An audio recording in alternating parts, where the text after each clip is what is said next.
Lin mi nezaplatil. Ale na tento skin tint som videla na svojej For You page toľko reklamy od influenceriek, že to musím proste skúsiť. Aby to nebolo len tak si to hneď porovnáme aj s tou ďalšou novinkou, ktorú mám z DMky.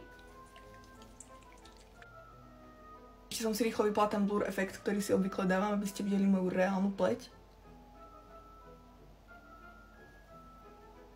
Akože dosť mega. Ok, poďme teraz vyskúšať toto. Ono to je takéto, ja som nevedela. Takže ono to zmení farbu, keď to rozblendujem, fajn. Dúfam, že to zmení farbu, keď to rozblendujem. Maybe not. Mikropigmenty v krému se po aplikaci transformují na krycí make-up a přizpůsobí tónu vaší pleti. Jak dlho mám čekat, jako... Mám pocit, že už to troška začíná ako keby meniť, ale stále tam taký white cast. Proste nezmenilo sa to ani na krycí, ako môžete vidieť, a ani na make-up. Je to proste len krém, ktorý sa akože prispôsobil tónu mojej pleti. Možno pre niekoho, kto má iný typ pleti, by to mohlo byť lepšie. Môžeme si ešte dať korektor, uvidíme, či to niečo zachráni.